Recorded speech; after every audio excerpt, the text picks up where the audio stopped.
ॐ सदाशिवसमारम्भां श्रीशङ्कराचार्यमध्यमाम् अस्मदाचार्यपर्यन्तां वन्दे गुरुपरम्पराम्। ध्येयं सदा परिभवग्नमभीष्टदोहं तीर्थास्पदं शिवविरञ्चिनुतं शरण्यं विद्यार्थिहं प्रणतपालभवाब्धिपोतं वन्दे महापुरुष ते चरणारविन्दम्। सच्चिदानन्दरूपाय विश्वोत्पत्त्यादिहेतवे तापत्रय विनाशाय श्रीकृष्णाय वयं नमः।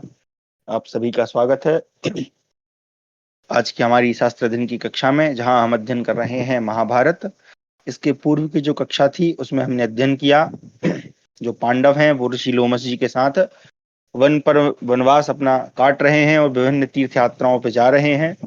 उसी क्रम में इस समय वो हिमालय पर्वत की दुर्गम यात्रा पर हैं, जहां पर द्रौपदी कमल पुष्प को देखती हैं और उस कमल पुष्प को लाने के लिए भीमसेन जाते हैं, जहां उनकी भेंट हनुमान जी से होती है और हनुमान जी उनको युग के विषय में और चारों वर्णों के जो धर्म है उनके विषय में ज्ञान देते हैं। साथ ही उन्हें वो कमल पुष्प प्राप्त करने का मार्ग भी बताते हैं। वो जब वहां पहुंचते हैं तो उन्हें पता चलता है कि ये जो कमल पुष्प है जहां से आ रहे हैं वो धनाध्यक्ष कुबेर का जो सरोवर है वहां से है, और वहां के कुछ राक्षस गण हैं जो जिनका नाम है क्रोधवश, वो वहां की रक्षा कर रहे हैं। तो उनके साथ युद्ध करके भीमसेन उनको मारते हैं और वहां से कमल पुष्प लेकर वो आ जाते हैं। अब यहाँ पर युधिष्ठिर इत्यादि नकुल सहदेव और द्रौपदी और जो ब्राह्मण है उनको उत्पात सूचक कुछ चिन्ह दिखाई देते हैं। इससे उनको लगता है कि भीमसेन पे संभव है कोई संकट आया हो। तो वो घटोत्कच की सहायता से वहां पहुंचते हैं और वहां पर कुछ समय रुकते हैं। फिर आकाशवाणी होने पर, या उनको एक प्रकार से हम कहें प्रबुद्धता होने पर, वो पुनः नर नारायण आश्रम पर आकर रुक जाते हैं। एक समय उसी वहीं पर उनके बीच में एक भेष बदलकर एक राक्षस जो है जिसका नाम है जटासुर वो रहता होता है। फिर एक दिन मौका अवसर मिलने पर द्रौपदी युधिष्ठिर और नकुल को, जैसे ही भीम कहीं गए होते हैं थोड़ी देर के लिए बाहर, उनको अपहृत कर लेता है और लेकर उनको भागता है, जहां पर युधिष्ठिर नकुल और सहदेव अपने अपने मतलब बल के अनुसार उसका विरोध करते हैं। और अंत में भीमसेन आकर जो है उसके साथ बाहु युद्ध करके उस राक्षस को मार देते हैं, उसका वध कर देते हैं। तो यहाँ तक हमारी कक्षा हुई थी। आज इसके आगे हम पढ़ेंगे। चलिए मैं स्क्रीन शेयर करता हूँ। तो हमारा है अष्टपंचाशद अधिका यानी कि 158वां अध्याय। नर नारायण आश्रम से वृषपर्वा के यहाँ होते हुए राजर्षि आर्ष्टिसेन के आश्रम पर जाना। तो जैसा कि वहां आकाशवाणी में बताया था कि तुम यहाँ वृषपर्वा के यहाँ से होते हुए क्षमा करें, इनका नाम बड़ा टंग ट्विस्टर वाला है, तो आर्ष्टिसेन वैशंपायनोवाच निहते राक्षसे तस्मिन् पुनर्नारायणाश्रमम् अभ्येत्य राजा कौन्तेयो निवासम् अकरोत् प्रभुः शासमानीयतान् सर्वान् भ्रातृनित्यब्रवीद् वचः द्रौपद्या सहितान् काले संस्मरन् भ्रातरं जयम् समाश्चतस्रो विगतः शिवेन चरतां वने कृतोद्देशाः स बीभत्सु पंचमी अभितः समाम् प्राप्य पर्वतराजानं श्वेतं शिखरिणां वरं पुष्पितैः द्रुमशनश्च मत्तकोकिलषट्पदैः। वैशंपायन जी कहते हैं, उस राक्षस के मारे जाने पर कुंती कुमार शक्तिशाली राजा युधिष्ठिर पुनः नर नारायण आश्रम में आकर रहने लगे। एक दिन उन्होंने द्रौपदी सहित सब भाइयों को एकत्र करके अपने प्रिय बंधु अर्जुन का स्मरण करते हुए कहा, हम लोगों को कुशल पूर्वक वन में विचरते हुए 4 वर्ष हो गए। अर्जुन ने यह संकेत किया था कि मैं 5वें वर्ष में लौट आऊंगा।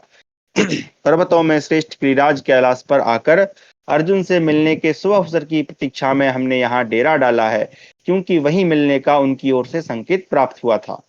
वह श्वेत कैलाश शिखर पुष्पित वृक्षावलियों से शोभित है।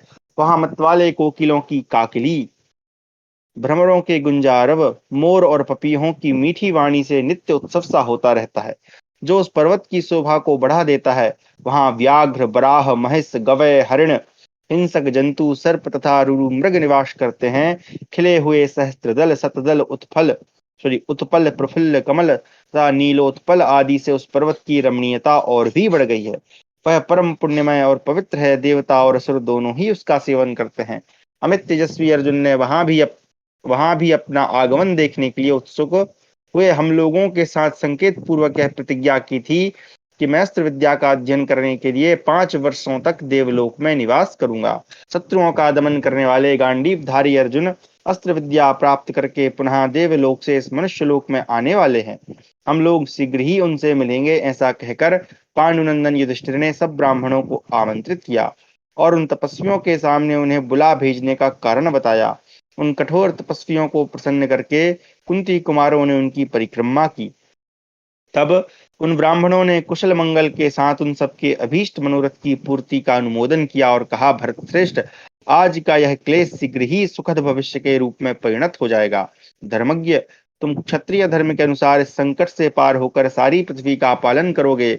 राजा युधिष्ठिर ने उन तपस्वी ब्राह्मणों का यह आशीर्वाद शिरोधार्य किया और वे परंतप नरेश उन ब्राह्मणों तथा भाइयों के साथ वहां से प्रस्थित हुए।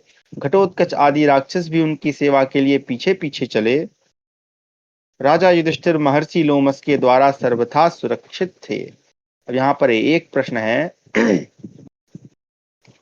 घटोत्कच आदि राक्षस को तो ये विदा कर चुके हैं, फिर ये कहाँ से आ गए? और यहाँ श्लोक में लिखा है राक्षस ही अनुयात वही, तो यहाँ पे घटोत्कच तो नहीं लिखा, लेकिन राक्षस शब्द जरूर लिखा है, क्योंकि ऊपर हमने एक बार अभी देखा था कि वो वहां पर उनको विदा कर चुके थे, राइट।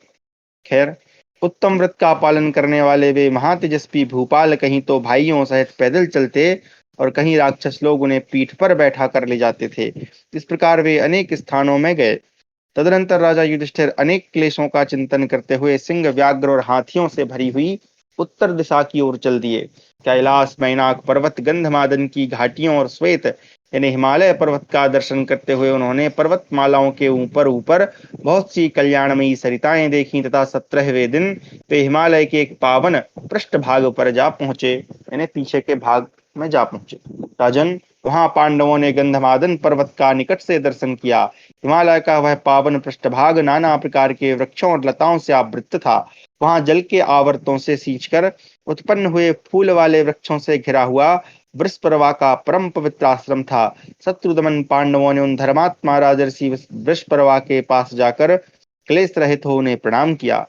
तब राजर्षि ने भरत कुलभूषण पांडवों का पुत्र के समान अभिनंदन किया और उनसे सम्मानित हो वे शत्रुदमन पांडव वहां 7 रात ठहरे रहे। 8वें दिन उन विश्वख्यात राजर्षि वृषपर्वा की आज्ञा ले उन्होंने वहां से प्रस्थान करने का विचार किया। अपने साथ आए हुए ब्राह्मणों को उन्होंने एक एक करके वृषपर्वा के यहाँ धरोहर की भांति सौंपा। उन सब का पांडवों ने समय समय पर सगे बंधु की भांति सत्कार किया था। ब्राह्मणों को सौंपने के पश्चात पांडवों ने अपनी शेष सामग्री भी उन्हीं महामना को दे दी। तदनंतर पांडु पुत्रों ने वृषपर्वा के ही आश्रम में अपने यज्ञ पात्र तथा रत्नमय आभूषण भी रख दिए। वृषपर्वा भूत और भविष्य के ज्ञाता, कार्य कुशल और संपूर्ण धर्मों के मर्मज्ञ थे। उन धर्मज्ञ नरेश ने भरत श्रेष्ठ पांडवों को पुत्र की भांति उपदेश दिया। उनकी आज्ञा पाकर महामना पांडव उत्तर दिशा की ओर चले। उस समय उनके प्रस्थान करने पर महातेजस्वी राजर्षि वृषपर्वा ने पांडवों को उस देश के जानकार अन्य ब्राह्मणों के सुपुर्द कर दिया और कुछ दूर पीछे पीछे जाकर उन कुंती कुमारों को आशीर्वाद देकर प्रसन्न किया।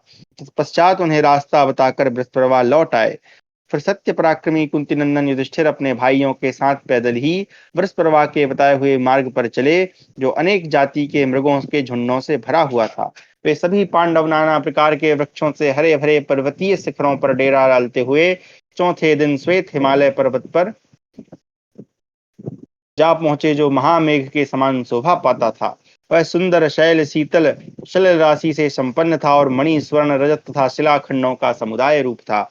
हिमालय का वह रमणीय प्रदेश अनेकानेक कंदराओं और निर्झरों से शोभित शिलाखंडों के कारण दुर्गम तथा लताओं और वृक्षों से व्याप्त था। पांडव वृषपर्वा के बताए हुए मार्ग का आश्रय ले नाना प्रकार के वृक्षों का अवलोकन करते हुए अपने अभीष्ट स्थान की ओर अग्रसर हो रहे थे। उस पर्वत के ऊपर बहुत सी अत्यंत दुर्गम गुफाएं थीं और अनेक दुर्गम्य प्रदेश थे। पांडव उन सबको सुखपूर्वक लांघ कर आगे बढ़ गए। पुरोहित, धौम्य, द्रौपदी, चारों पांडव तथा महर्षि लोमस, ये सब लोग एक साथ चल रहे थे, कोई पीछे नहीं छूटता था। आगे बढ़ते हुए वे महाभाग पांडव पुण्यमय माल्यवान नामक पर्वत पर जा पहुंचे, जो अनेक प्रकार के वृक्षों और लताओं से शोभित था तथा अत्यंत मनोरम था। वहां मृगों के झुंड विचरते और भांति भांति के पक्षी कलरव कर रहे थे। बहुत से बानर भी उस पर्वत का सेवन करते थे। उसके शिखर पर कमल मंडित सरोवर, छोटे छोटे जलकुंड और विशाल वन थे। वहां से उन्हें गंधमादन पर्वत दिखाई दिया, जो किम पुरुषों का निवास स्थान है। सिद्ध और चारण उसका सेवन करते हैं। उसे देखकर पांडवों का रोम रोम हर्ष से खिल उठा। उस पर्वत पर विद्याधर विहार करते थे, किन्नरियां क्रीड़ा करती थीं, झुंड के झुंड हाथी, सिंह और व्याघ्र निवास करते थे। सर्वों के सिंहनाद से वह पर्वत गूंजता रहता था। नाना प्रकार के मृग वहां निवास करते थे। गंधमादन पर्वत का वह वन नंदन वन के समान और मन और हृदय को आनंद देने वाला था। वे वीर पांडु कुमार बड़े प्रसन्न होकर क्रमशः उस सुंदर कानन में प्रविष्ट हुए, जो सबको शरण देने वाला था। उनके साथ द्रौपदी तथा पूर्वोक्त महामना ब्राह्मण भी थे। वे सब विहंगों के मुख से निकले हुए अत्यंत मधुर, सुंदर, श्रवण सुखद, मादक एवं मोदजनक शुभ शब्द सुनते हुए उन सभी ऋतुओं के पुष्पों तथा सभी ऋतुओं के पुष्पों और फलों से शोभित उनके भार से झुके हुए वृक्षों को देखते हुए आगे बढ़ रहे थे। आम, आमड़ा, भव्य नारियल, तेंदु, मुंजातक, अंजीर, अनार, नींबू, कटहल, लकुच यानी बड़हर, मोच यानी केला, खजूर, अम्लवेत, पारावत, छौंद्र, सुंदर, कदम्ब, बेल, कैथ, जामुन, गंभारी, बेर, पाकड़, गूलर, बरगद, पीपल, पिंड, खजूर, भिलावा, आंवला, हर्रे, बहेड़ा, इंगुद, करौंदा तथा बड़े बड़े फल वाले तिंदुक, ये और भी दूसरे नाना प्रकार के वृक्ष गंधमादन के शिखरों पर लहलहा रहे थे, जो अमृत के समान स्वादिष्ट फलों से लदे हुए थे। इन सब को देखते हुए पांडव लोग आगे बढ़ने लगे। इसी प्रकार चंपा, अशोक, केतकी, बकुल यानी मौलश्री, पुन्नाग यानी सुल्ताना चंपा, सप्तपर्ण यानी चितवन, कनेर, केवड़ा, पाटल तो जिसको पाडरी या गुलाब भी कहते हैं, कुटज, सुंदर, मंदार, इंदिवर यानी नीलकमल, पारिजात, कोविदार, देवदारू, साल, ताल, तमाल, पिप्पल, हिंगुक यानी हींग का वृक्ष, सेमल, पलास, अशोक, शीशम तथा सरल आदि वृक्षों को देखते हुए पांडव लोग अग्रसर हो रहे थे।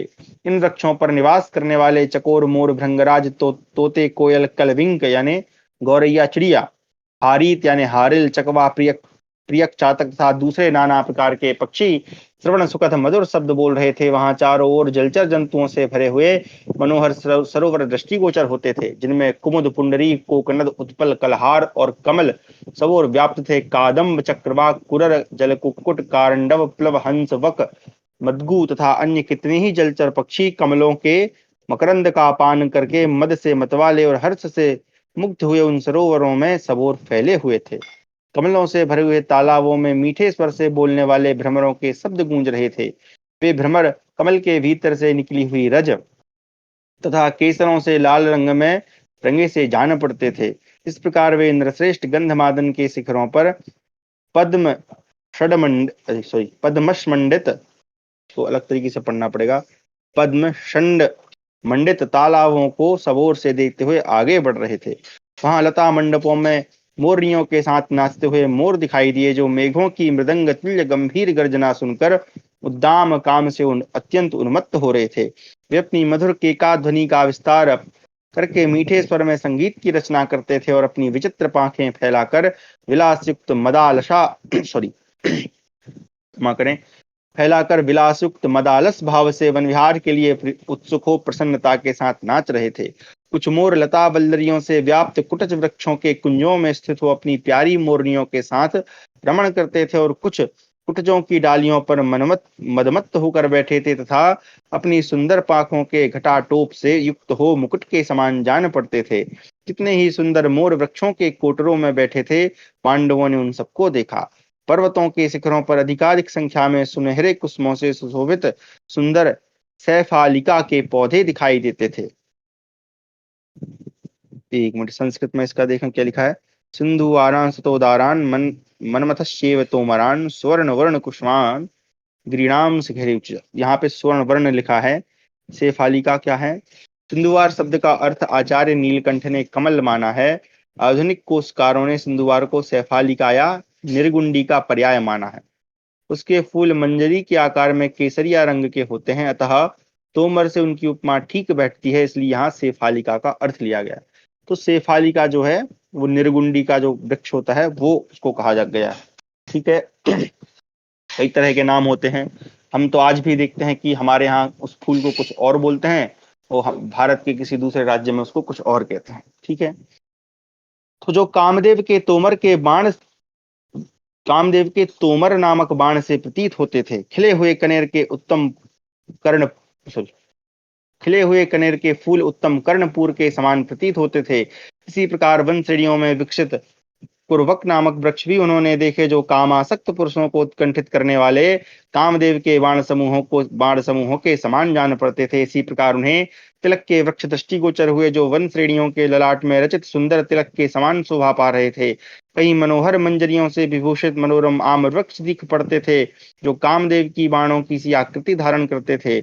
उनकी डालियों पर भौरों की भीड़ गूंजती रहती थी। उन पर्वत शिखरों पर कितने ही ऐसे वृक्ष थे जिनमें स्वर्ण के समान पुष्प खिले थे। कुछ वृक्षों के पुष्प देखने में दावानल का भ्रम उत्पन्न करते थे। किन्हीं वृक्षों के फूल लाल काले तथा वैदूर्य मणि के सदृश धूमिल थे। इस प्रकार पर्वतीय शिखरों पर विभिन्न प्रकार के पुष्पों से विभूषित वृक्ष बड़ी शोभा पा रहे थे। इसी तरह साल, तमाल, पाटर और बकुल आदि वृक्ष उन शैल शिखरों पर धारण की हुई माला की भांति शोभा पा रहे थे। पांडवों ने पर्वतीय शिखरों पर बहुत से ऐसे सरोवर देखे, जो निर्मल स्फटिक मणि के समान सुशोभित थे। उनमें सफेद पांख वाले पक्षी कलहंस आदि विचरते तथा सारव कलरव करते थे। कमल और उत्पल पुष्पों से संयुक्त उन सरोवरों में सुखद एवं शीतल जल भरा रहता था। इस प्रकार वे वीर पांडव चारों ओर सुगंधित पुष्पमालाएं, सरस फल मनोहर सरोवर और मनोरम वृक्षावलियों को क्रमशः देखते हुए गंधमादन पर्वत के वन में प्रविष्ट हुए। वहां पहुंचने पर उन सबकी आंखें आश्चर्य से खिल उठी। उस समय कमल, उत्पल, कलहार और पुंडरीक की सुंदर गंध लिए मंद मधुर वायु उन वन में मानो उन्हें व्यजन डुलाती थी।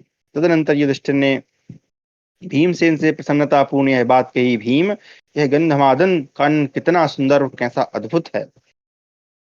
उसका नाम ही गंधमादन है, यानी जिसमें फूलों की, पुष्पों की गंध बहती रहती है। इस मनोरम वन के वृक्ष और नाना प्रकार की लताएं दिव्य हैं। इन सब में पत्र, पुष्प और फलों की बहुतायत है। ये सभी वृक्ष फूलों से लदे हैं, कोकिल कुल से अलंकृत हैं। इस वन में कोई भी वृक्ष ऐसे नहीं जिनमें कांटे हों और जो खिले न हो। गंधमादन के शिखरों पर जितने वृक्ष हैं, उन सबके पत्र और फल चिकने हैं। सभी भ्रमरों के मधुर गुंजारव से मनोहर जान पड़ते हैं। यहाँ के सरोवरों में कमल खिले हुए हैं। देखो, खतनियों सहित हाथी इन तालाबों में घुसकर इन्हें मथे डालते हैं। इस दूसरी पुष्करणी पर दृष्टिपात करो, जो कमल और उत्पल की मालाओं से अलंकृत है। यह कमल माला धारिणी साक्षात दूसरी लक्ष्मी के समान मानो साकार विग्रह धारण करके प्रकट हुई है। गंधमादन के उत्तम वन में नाना प्रकार के कुसुमों की सुगंध से सुवासित ये छोटी छोटी वन श्रेणियां भ्रमरों के गीतों से मुखरित हो कैसी शोभा पा रही हैं। भीमसेन, देखो, यहाँ के सुंदर प्रदेशों में चारों ओर देवताओं की क्रीड़ा स्थली है। प्रकोदर, हम लोग ऐसे स्थान पर आ गए हैं जो मानवों के लिए अगम्य है। जान पड़ता है हम सिद्ध हो गए हैं। कुंती नंदन, गंधमादन के शिखरों पर ये फूलों से भरे हुए उत्तम वृक्ष इन पुष्पित लताओं से अलंकृत होकर कैसी शोभा पा रहे हैं। भीम, इन पर्वत शिखरों पर मोरनियों के साथ विचरते हुए मोरों का यह मधुर कीकारव तो सुनो। ये चकोर, सतपत्र, मदोन्मत्त, कोकिल और सारिका आदि पक्षी इन पुष्प मंडित विशाल वृक्षों की ओर कैसे उड़े जा रहे हैं। पार्थ, वृक्षों की ऊंची शिखाओं पर बैठे हुए लाल, गुलाबी और पीले रंग के चकोर पक्षी एक दूसरे की ओर देख रहे हैं। उधर हरी और लाल घासों के समीप झरनों के पास सारस दिखाई देते हैं। भृंगराज, उपचक्र यानी चक्रवाक और लोह पृष्ठ यानी कंक नामक पक्षी ऐसी मीठी बोली बोलते हैं जो समस्त प्राणियों के मन को मोह लेती है। इधर देखो, ये कमल के समान कांति वाले गजराज, जिनके 4 दांत शोभा पा रहे हैं, हथनियों के साथ आकर वैदूर्य मणि के समान सुशोभित इस महान सरोवर को मथे डालते हैं। चतुर्विषाण पद्माभा, ठीक है, कुंजरा सकरेण, यहाँ पे 4 दांत वाले हाथी, उनका वर्णन है। अनेक झरनों से जल की धाराएं गिर रही हैं, जिनकी ऊंचाई कई ताड़ के बराबर है और ये पर्वत के सर्वोच्च शिखर से नीचे गिरती है। नाना प्रकार के रजतमय धातु इस महान पर्वत की शोभा बढ़ा रहे हैं। इनमें से कुछ तो अपनी प्रभाओं से भगवान भास्कर के समान प्रकाशित होते हैं और कुछ शरत ऋतु के श्वेत बादलों के समान सुशोभित हो रहे हैं। कहीं काजल के समान काले और स्वर्ण के समान पीले रंग के धातु दिख पड़ते हैं।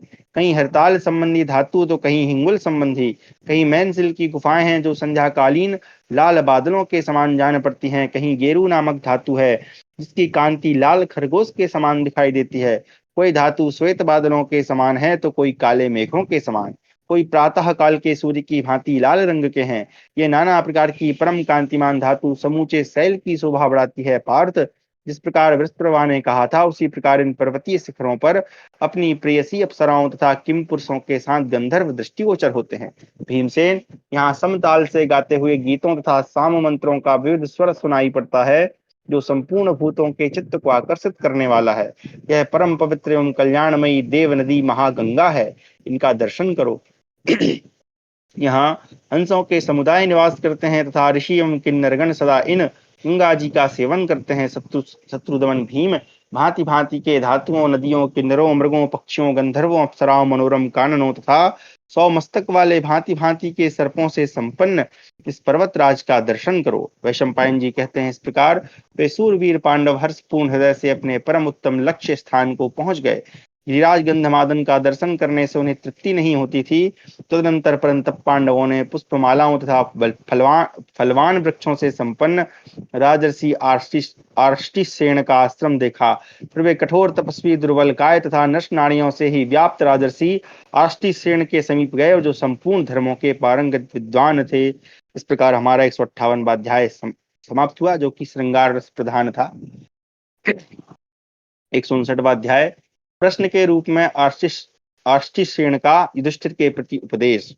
वैशंपायनोवाच युधिष्ठिरस्तमासाद्य तपसा दग्धकिलविषम् अभ्यवादयत्प्रीता शिरसा नाम कीर्तयन् ततः कृष्णा च भीमश्च यमौ च सुतपश्विनौ शिरोभिः प्राप्य राजर्षि परिवार्योपतस्थिरे तथैव धौम्यो धर्मज्ञः पांडवानां पुरोहिता यथा न्यायमुपाक्रांतं तं वृषं संशतव्रतम्। वैशंपायन जी कहते हैं, जन्मेजय, राजर्षि आर्ष्टिसेन ने तपस्या के द्वारा अपने सारे पाप दग्ध कर दिए थे। राजा युधिष्ठिर ने उनके पास जाकर बड़ी प्रसन्नता के साथ अपना नाम बताते हुए उनके चरणों में मस्तक रखकर प्रणाम किया। तदनंतर द्रौपदी, भीमसेन और परम तपस्वी नकुल सहदेव ये सभी मस्तक झुकाकर उन राजर्षि के चारों ओर से घेर कर खड़े हो गए। उसी प्रकार पांडवों के पुरोहित धर्मज्ञ धौम्य जी, कठोर व्रत का पालन करने वाले राजर्षि आर्ष्टिसेन के पास यथोचित शिष्टाचार के साथ उपस्थित हुए। उन धर्मज्ञ मुनि ने आर्ष्टिसेन से अपनी दिव्य दृष्टि से कुरुश्रेष्ठ पांडवों को जान लिया और कहा, आप सब लोग बैठ जाएं। महातपस्वी आर्ष्टिसेन ने भाइयों सहित कुरुश्रेष्ठ युधिष्ठिर का यथोचित आदर सत्कार किया, और जब वे बैठ गए तब उनसे कुशल समाचार पूछा। कुंती नंदन, कभी झूठ की ओर तो तुम्हारा मन नहीं जाता? तुम धर्म में लगे रहते हो ना? माता पिता के प्रति तुम्हारी जो सेवा वृत्ति होनी चाहिए वह है ना? उसमें शिथिलता तो नहीं आई है? क्या तुमने समस्त गुरुजनों, बड़े बूढ़ों और विद्वानों का सदा समादर किया है? पार्थ, कभी पाप कर्मों में तो तुम्हारी रुचि नहीं होती? कुरुश्रेष्ठ, क्या तुम अपने उपकारी को उसके उपकार का यथोचित बदला देना जानते हो? क्या तुम्हें अपना अपकार करने वाले मनुष्य की उपेक्षा कर देने की कला का ज्ञान है? तुम अपनी बड़ाई तो नहीं करते? एक प्रकार से ये देखें, ये जो प्रश्न शैली है मतलब हमारे शास्त्रों में अधिकतर प्रयोग की जाती है, और जब हम किसी को कुछ सिखाते हैं तब भी इसका प्रयोग किया जाता है।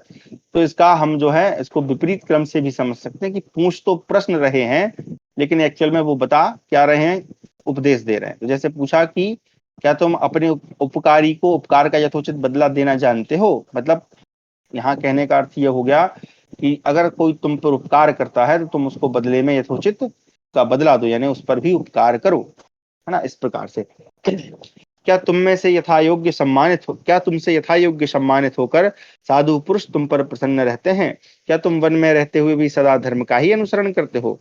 पार्थ, तुम्हारे आचार व्यवहार से पुरोहित धौम्य जी को क्लेश तो नहीं पहुंचता?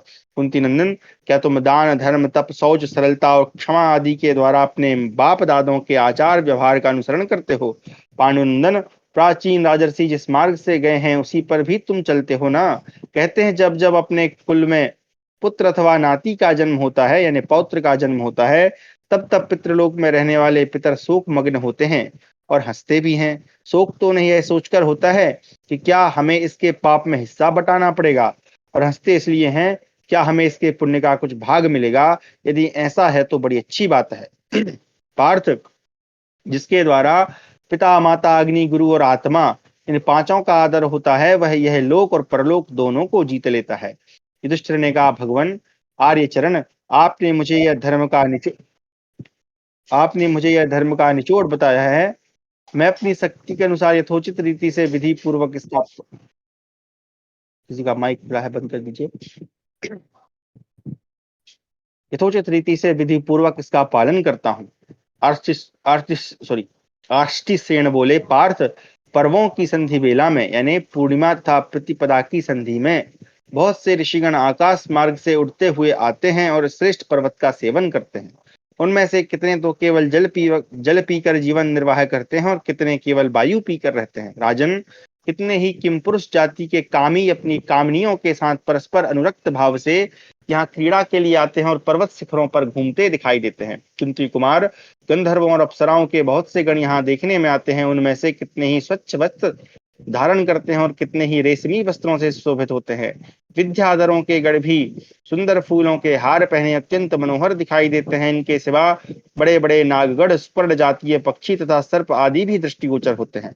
पर्वों की संधि बेला में इस पर्वत के ऊपर भेरी, पड़व, शंख और मृदंगों की ध्वनि सुनाई देती है। भरत कुलभूषण पांडवों, तुम्हें यहीं रहकर वह सब कुछ देखना या सुनना चाहिए। वहां पर्वत के ऊपर जाने का विचार तो तुम्हें किसी प्रकार भी नहीं करना चाहिए। भरत श्रेष्ठ, इससे आगे जाना संभव है। वहां देवताओं की विहार स्थली है, वहां मनुष्यों की गति नहीं हो सकती। भारत, यहाँ थोड़ी सी भी चपलता करने वाले मनुष्य से सब प्राणी द्वेष करते हैं तथा राक्षस लोग उस पर प्रहार कर बैठते हैं। युधिष्ठिर, इस कैलाश के शिखर को लांघ कर जाने पर सिद्ध देवर्षियों की गति प्रकाशित होती है। शत्रुसूदन पार्थ, एक सेकंड का टाइम दीजिए। चलिए बाद में बात कर लेंगे। इससे आगे जाना संभव है। यहाँ देवताओं की विहार स्थली है, वहां मनुष्यों की गति नहीं हो सकती। भारत, यहाँ थोड़ी सी भी अच्छा पढ़ लिया था। युधिष्ठिर, इस कैलाश के शिखर को लांघ जाने पर सिद्ध देवर्षियों की गति प्रकाशित होती है। शत्रुसूदन पार्थ, चपलतावश इसके आगे के मार्ग पर जाने वाले मनुष्य को राक्षसगण लोहे के सूल आदि से मारते हैं। तात, पर्वों की संधि के समय यहाँ मनुष्यों पर सवार होने वाले कुबेर अप्सराओं से घिरकर अपने अतुल वैभव के साथ दिखाई देते हैं। यक्षों तथा राक्षसों के अधिपति कुबेर जब इस कैलाश शिखर पर विराजमान होते हैं, उस समय उदित हुए सूर्य की भांति शोभा पाते हैं। उस अवसर पर सब प्राणी उनका दर्शन करते हैं। भरतश्रेष्ठ, पर्वत का यह शिखर देवताओं, दानवों, सिद्धों तथा कुबेर का क्रीड़ा कानन है। तात, पर्व संधि के समय गंधमादन पर्वत पर कुबेर की सेवा में उपस्थित हुए तुम्बुरु गंधर्व के सामगान का स्वर स्पष्ट सुनाई पड़ता है। तात युधिष्ठिर, इस प्रकार पर्व संधि काल में सब प्राणी यहाँ अनेक बार ऐसे ऐसे अद्भुत दृश्यों का दर्शन करते हैं। श्रेष्ठ पांडवों, जब तक तुम्हारी अर्जुन से भेंट न हो तब तक मुनियों के भोजन करने योग्य सरस फलों का उपभोग करते हुए सब लोग यहाँ सानंद निवास करो। तात, यहाँ आने वाले लोगों को किसी प्रकार चपल नहीं होना चाहिए। तुम यहाँ अपनी इच्छा के अनुसार रहकर और श्रद्धा के अनुसार घूम फिर कर लौट जाओगे और शस्त्रों द्वारा जीती हुई पृथ्वी का पालन करोगे। इस प्रकार हमारा 159वां अध्याय समाप्त हुआ। 160वां अध्याय पांडवों का आष्टिसेन के आश्रम पर निवास, द्रौपदी के अनुरोध से भीमसेन का पर्वत के शिखर पर जाना और यक्षों तथा राक्षसों से युद्ध करके मणिमान का वध करना। जन्मेजयो वासो आष्टिसेनाश्रमे तस्मिन् मम पूर्व पितामहः पांडव पुत्रा महात्मानः सर्वे दिव्य पराक्रमः कियन्तं कालम् अवशन् पर्वते गन्धमादने किं च चक्रुर्महावीर्यः सर्वेति बलपौरुषाः कानि चाभ्यवहाराणि तत्र तेषां महात्मनां वसतां लोकवीराणां मांसं तद्ब्रूहि सत्तमा। जन्मेजय ने पूछा, ब्रह्मन, गंधमादन पर्वत पर आष्टिसेन के आश्रम में मेरे समस्त पूर्व पितामह दिव्य पराक्रमी महामना पांडव कितने समय तक रहे? वे सभी महान पराक्रमी और अत्यंत बल पौरुष से संपन्न थे। वहां रहकर उन्होंने क्या किया? साधु श्रोमणे, वहां निवास करते समय विश्वविख्यात वीर महामना पांडवों के भोज्य पदार्थ क्या थे, यह बताने की कृपा करें। आप मुझसे भीमसेन का पराक्रम विस्तार पूर्वक बतावें। उन महाबाहु ने हिमालय के पर्वत के शिखर पर रहते समय कौन कौन सा कार्य किया था? जो श्रेष्ठ, उनका यक्षों के साथ फिर कोई युद्ध हुआ था या नहीं? क्या कुबेर के साथ कभी उनकी भेंट हुई थी? क्योंकि आष्टिसेन ने जैसा बताया था उनके अनुसार वहां कुबेर अवश्य आते रहे होंगे। तपोधन, मैं यह सब विस्तार के साथ सुनना चाहता हूँ, क्योंकि पांडवों का चरित्र सुनने से मुझे तृप्ति नहीं होती है। वैशंपायन जी ने कहा, राजन, अप्रतिम तेजस्वी आष्टिसेन का यह अपने लिए हितकर वचन सुनकर भरत कलभूषण पांडवों ने सदा उनके आदेश का उसी प्रकार पालन किया। हिमालय के शिखर पर निवास करते हुए मुनियों के खाने योग्य सरस फलों का और नाना प्रकार के पवित्र बिना हिंसा के प्राप्त मधु का भी भोजन करते थे। इस प्रकार भरतश्रेष्ठ पांडव वहां निवास करते थे। वहां निवास करते हुए उनका 5वां वर्ष बीत गया। उन दिनों वे लोमस जी की कही हुई नाना प्रकार की कथाएं सुना करते थे। राजन, घटोत्कच यह कहकर कि मैं आवश्यकता के समय स्वयं उपस्थित हो जाऊंगा, सब राक्षसों के साथ पहले ही चला गया था। आस आर्षिसेन के आश्रम में रहकर अत्यंत अद्भुत दृश्यों का अवलोकन करते हुए महामना पांडवों के अनेक मास व्यतीत हो गए। वहां रहकर क्रीड़ा विहार करते हुए उन पांडवों से महाभाग मुनि और चारण बहुत प्रसन्न थे। उनका अंतःकरण शुद्ध था और वे संयम नियम के साथ उत्तम व्रत का पालन करने वाले थे। एक दिन वे सभी पांडवों से मिलने मिलने के लिए आए। भरत शिरोमणि पांडवों ने उनके साथ दिव्य चर्चाएं की। तदनंतर कुछ दिनों के बाद एक महान जलाशय में निवास करने वाले महानाग रिद्धिमान को गरुण ने सहसा झपाटा मारकर पकड़ लिया। उस समय वह महान पर्वत हिलने लगा। बड़े बड़े वृक्ष मिट्टी में मिल गए। वहां के समस्त प्राणियों तथा पांडवों ने उस अद्भुत घटना को प्रत्यक्ष देखा। तत्पश्चात उस उत्तम पर्वत के शिखर से पांडवों की ओर हवा का एक झोंका आया, जिसने वहां सब प्रकार के सुगंधित पुष्पों की बनी हुई बहुत सी सुंदर मालाएं लाकर बिखेर दी। पांडवों ने अपने सुहृदों के साथ जाकर उन मालाओं में गूंथे हुए दिव्य पुष्प देखे, जो 5 रंग के थे। यशस्विनी द्रौपदी ने भी उन फूलों को देखा था। तदनंतर उसने समय पाकर पर्वत के एकांत प्रदेश में सुखपूर्वक बैठे हुए महाबाहु भीमसेन से कहा, भरतश्रेष्ठ, गरुड़ के पंख से उठी हुई वायु के वेग से उस दिन उस महान पर्वत से जो 5 रंग के फूल अश्वत्था नदी के तट पर गिराए गए थे, उन्हें सब प्राणियों ने प्रत्यक्ष देखा। मुझे याद है, पांडव वन में तुम्हारे महामना भाई सत्य प्रतिज्ञ अर्जुन ने गंधर्वों, नागों, राक्षसों तथा देवराज इंद्र को भी युद्ध में आगे बढ़ने से रोक दिया था। बहुत से भयंकर मायावी राक्षस उनके हाथों मारे गए और उन्होंने गांडीव नामक धनुष भी प्राप्त कर लिया। आर्यपुत्र, तुम्हारा पराक्रम भी इंद्र के ही समान है। तुम्हारा तेज और बाहुबल भी महान है। वह दूसरों के लिए दुसह एवं दुर्धर्ष है। भीमसेन, मैं चाहती हूँ कि तुम्हारे बाहुबल के वेग से थर्राकर संपूर्ण राक्षस इस पर्वत को छोड़ दें और 10 दिशाओं की शरण लें। पश्चात विचित्र मालाधारी एवं शिव स्वरूप उस उत्तम शैल शिखर को तुम्हारे सब सुहृद भय और मोह से रहित होकर देखें। भीम, दीर्घ काल से मैं अपने मन में यही सोच ही रही हूँ। मैं तुम्हारे बाहुबल से सुरक्षित हो इस शैल शिखर का दर्शन करना चाहती हूँ। द्रौपदी की यह बात सुनकर परंतप महाबाहु भीमसेन ने इसे अपने ऊपर आक्षेप हुआ सा समझा। जैसे अच्छा बैल अपने ऊपर चाबुक की मार नहीं सह सकता, उसी प्रकार यह आक्षेप उससे नहीं सहा गया। उनकी चाल श्रेष्ठ सिंह के समान थी। वे सुंदर, उदार और कनक के समान कांतिमान थे। पांडुनंदन भीम मनस्विनी, बलवान, अभिमानी, मानी और सूरवीर थे। उनकी आंखें लाल थी, दोनों कंधे हृष्ट पुष्ट थे। उनका पराक्रम मत वाले गजराज के समानता, दांत सिंह की दाढ़ों की समानता करते थे। कंधे विशाल थे, विशाल वृक्ष की भांति ऊंचे जान पड़ते थे। उनका हृदय महान था, सभी अंग मनोहर जान पड़ते थे। ग्रीवा शंख के समान थी और भुजाएं बड़ी बड़ी थीं। वे स्वर्ण के पीठ वाले धनुष, खड्ग तथा तर्कस पर बार बार हाथ फेरते थे। बलवान भीमसेन मदोन्मत्त सिंह और मद की धारा बहाने वाले गजराज की भांति भय और मोह से रहित हो उस पर्वत पर चढ़ने लगे। मदवर्षी कुंजर मृगराज की भांति आए हुए धनुष बाणधारी भीमसेन को उस समय सब भूतों ने देखा।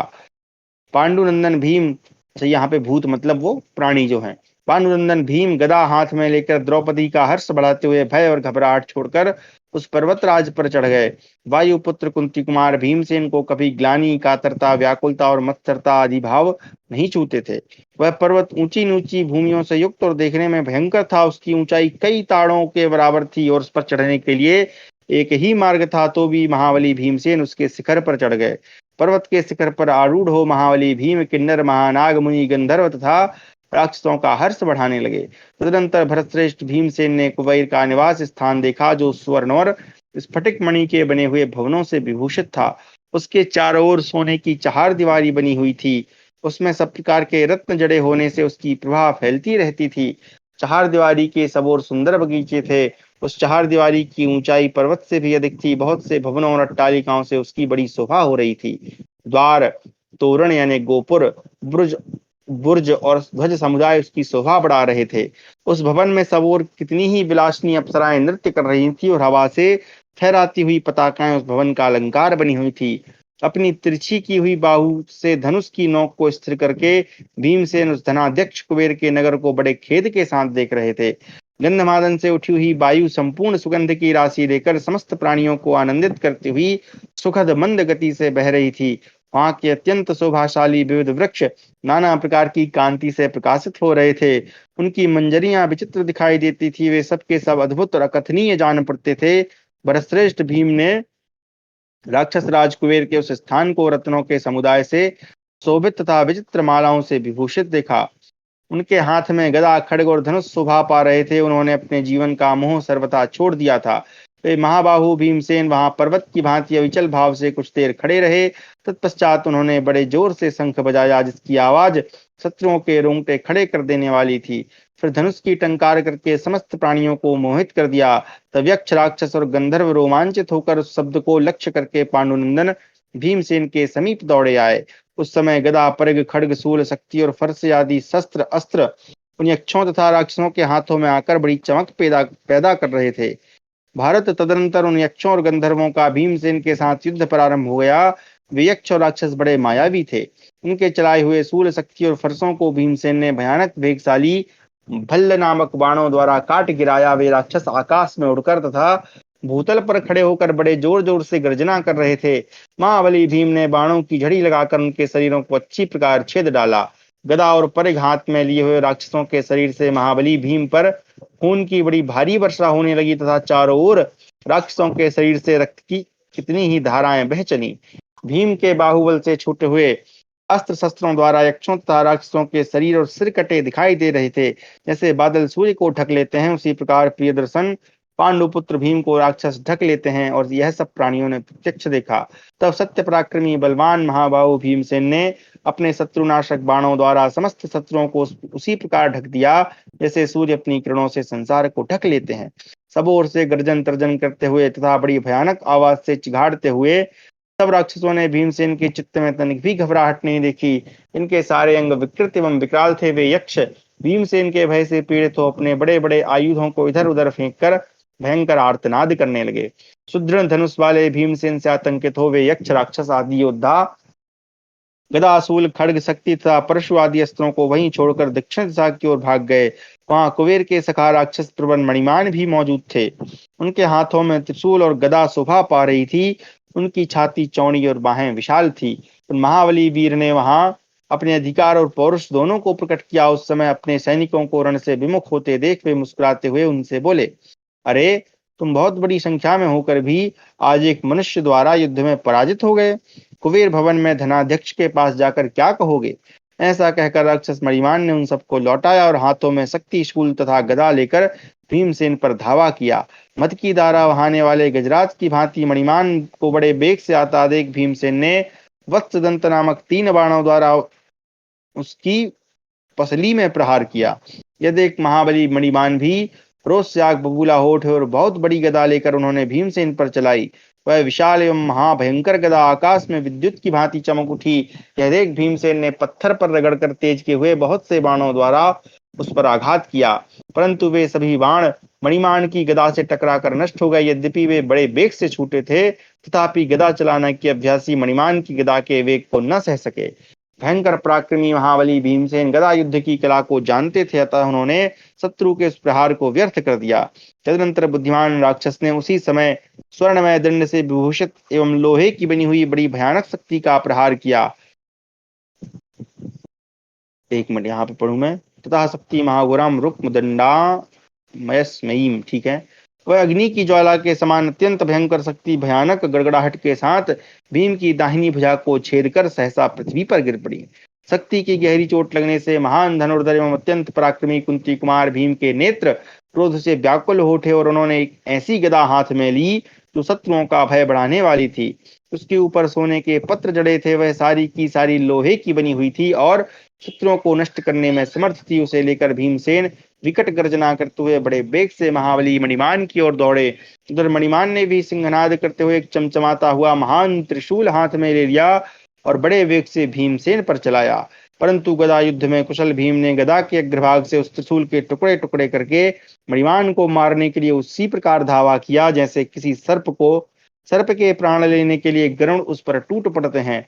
महाबाहु भीम ने युद्ध के मुहाने पर गर्जना करते हुए सहसा आकाश में उछलकर गदा घुमाई और उसे वायु के समान वेग से मणिमान पर दे मारा, मारो देवराज इंद्र ने किसी दैत्य पर वज्र का प्रहार किया हो। वह गदा उस राक्षस के प्राण लेकर भूमि पर मूर्तिमती कृत्या के समान गिर पड़ी। भीमसेन के द्वारा मारे गए उस भयानक शक्तिशाली राक्षस को सब प्राणियों ने प्रत्यक्ष देखा, मानो सिंह ने किसी सांड को मार गिराया हो। उसे मरकर पृथ्वी पर गिरा देख मरने से बचे हुए निशाचर भयंकर आर्तनाद करते हुए पूर्व दिशा की ओर भाग चले। इस प्रकार हमारा 160वां अध्याय समाप्त हुआ। 161वां अध्याय कुबेर का गंधमादन पर्वत पर आगमन और युधिष्ठिर से उनकी भेंट। शम्पायनोवाच श्रुत्वा बहुविधैः शब्दैः नाद्यमानां गृहे गुहाम् अजातशत्रु कौन्तेयो मादिपुत्रा भुवावपि सौम्या कृष्णाश्च विप्राश्च सर्वे च सुहृदस्तथा भीमसेनम् अपश्यन्तः सर्वे विमनशो भवन्। द्रौपदीमार्शिसेनाय सम्प्रधार्य महारथा सहिता सायुधा शूरा शैलम मारुरुस्तदा।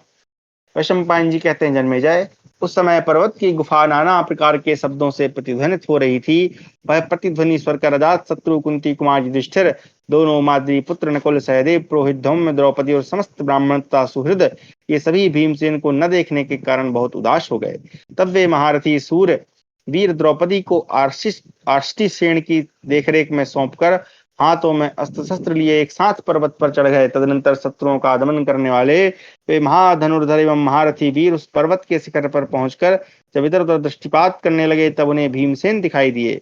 साथ ही उन्होंने भीम के द्वारा मार गिराए हुए महान शक्तिशाली तथा परम उत्साही विशालकाय राक्षस भी देखे, जिनमें से कुछ छटपटा रहे थे और कुछ मरे पड़े थे। उस समय गदा खड्ग और धनुष धारण किए महाबाहु भीमसेन समर भूमि में संपूर्ण दानवों का संहार करके खड़े हुए देवराज इंद्र के समान शोभा पा रहे थे।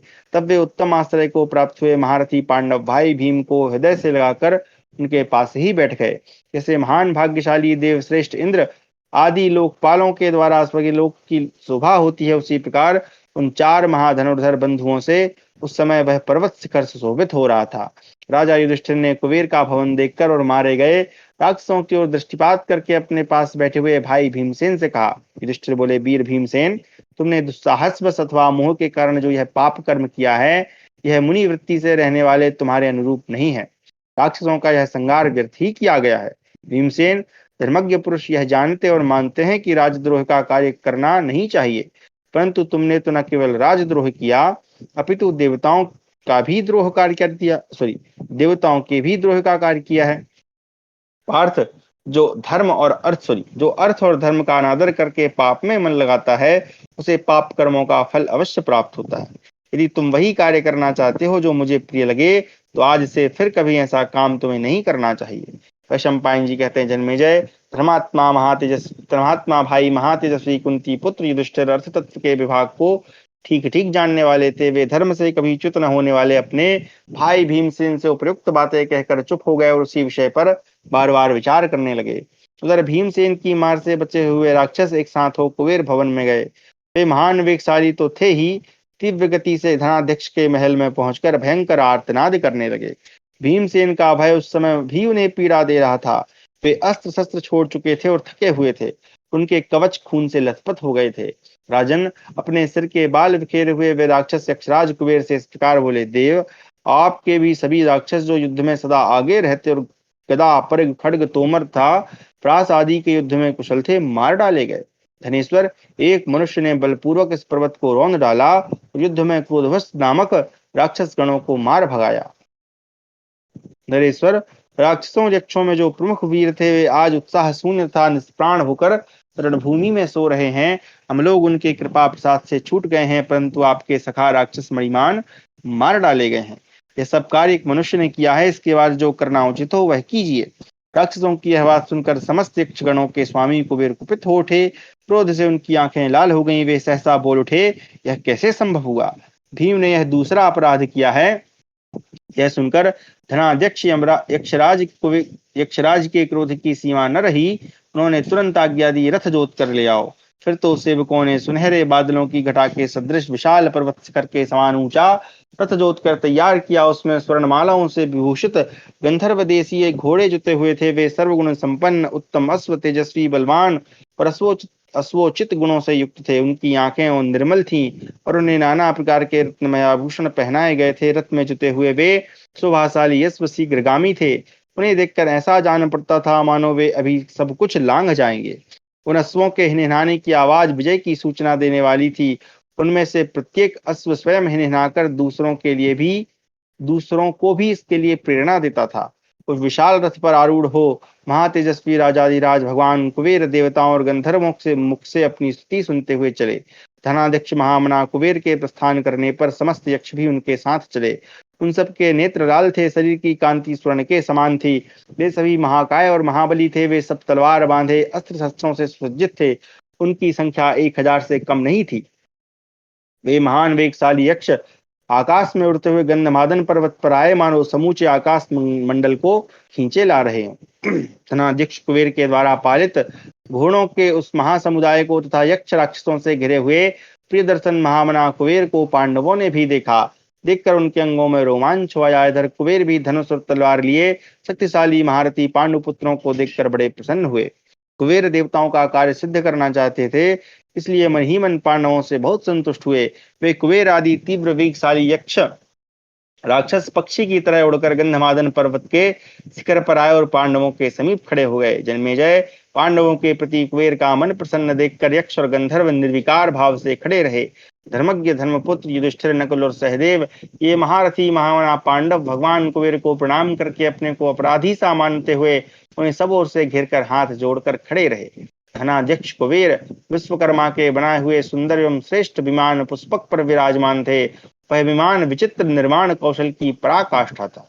अच्छा, अभी तो कह रहे थे रथ पे आए थे और अभी कह रहे हैं विमान पुष्पकम विश्वकर्मणा। ठीक है, क्या हो सकता है वहां पे रथ को ही या उसको ही पुष्पक से कहा गया हो। खैर, विमान पर बैठे हुए कुबेर के पास कील जैसी कान वाले तीव्र वेगशाली विशालकाय सहस्त्रों यक्ष राक्षस भी बैठे थे।